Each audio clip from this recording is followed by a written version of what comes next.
Hello there, Habibi here. In this video, I'm going to continue my third-person Unity game tutorial. But before that, I'm going to show you that I've made some changes on my script. Here in line 38 on my myplayer.cs script, I add this line. This one is to stop the walking backward animation when the player is going forward. And also I did the opposite thing here on the line 47, which is I'm setting the is walking animation to false when the player is walking backward. And also inside the character animation controller, I have added a transition between walking to walking backward and from walking backward to walking. The transitions are like this, you can check it yourself. I did this because previously if I move the character forward, then if I suddenly move it backward, the walking backward animation was not played. So I did this thing to fix that problem. Alright, so in this video I'm going to show you how to create a better orbit movement of camera on our third-person Unity game. Currently our camera rotation is not as good as we expected. If we play GTA game, we can rotate our camera to see the character face, and we can see the character from front of it. But here we cannot do that.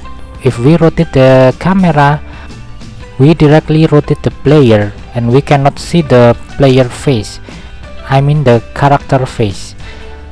So what I'm going to do is to make a script that if we rotate the camera while the player is not moving, we can see its face, and if it is walking, we can set the camera position to the back side of the player character.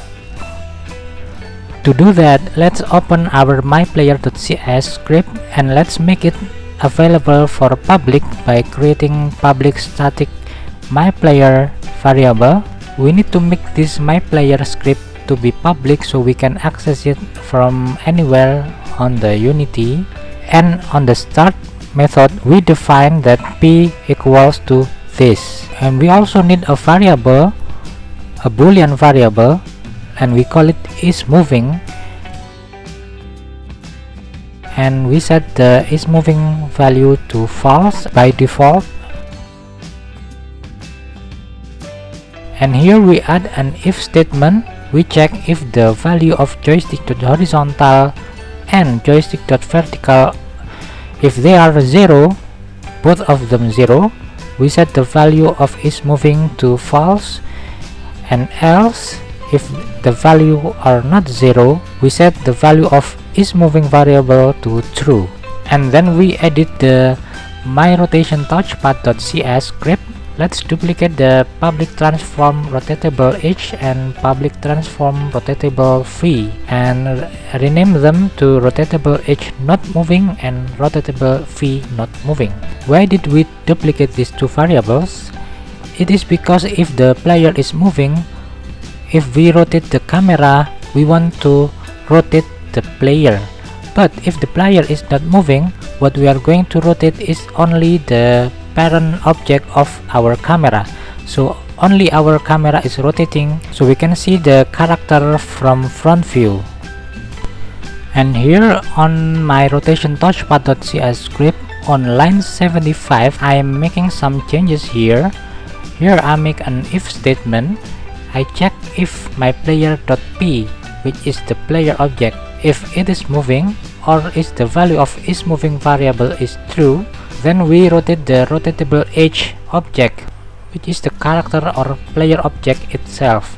And else, if the character is not moving, we are rotating the rotatable H not moving. The rotatable H not moving is the parent object of our camera. It means that if the character is not moving, we are rotating only the camera, not the player. Here I forgot to set the is moving variable to public, so I need to make it public so we can access it from another script. Now you can see if the player is not moving, I can rotate around and see the player face. But another thing has to be fixed. Here, if I start to walk, I want the camera to go back to the back of the player. I need to rearrange the camera rig. Here I need the player camera to be outside of this FPS player object. So I'm placing it here, and let me rename some objects here.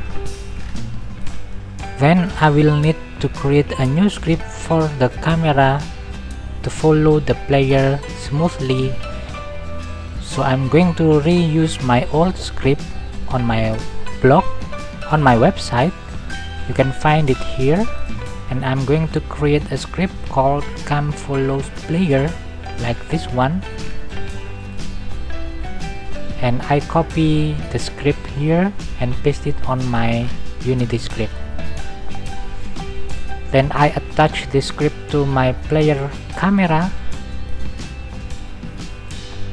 Let me rename these objects again to get more organized. And here I set the parent of, I set the camera target this way, and also look target this way.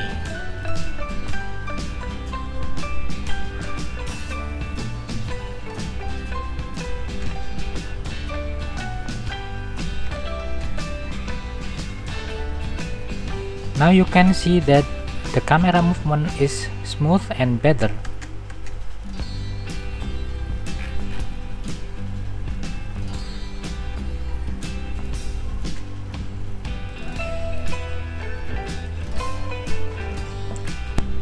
We need to access player camera target parent object from my player.cs script. So I'm going to create a public game object variable. I call it player camera target parent, and here I add an if statement.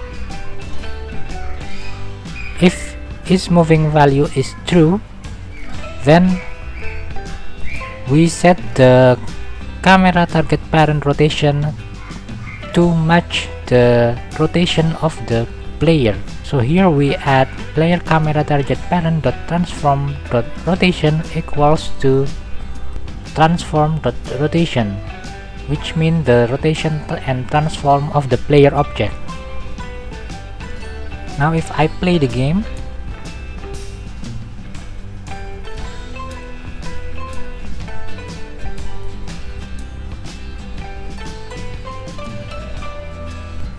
I forgot to set the reference to this player camera target parent object. Now if we play the game, we can rotate the camera angle when the player is not moving, so we can see the character from front view, and when the character is start to move, the character will go back to the back of the player. But still there is another problem, which is we cannot rotate the camera vertically. So we need to fix that problem by going to my rotation touchpad object,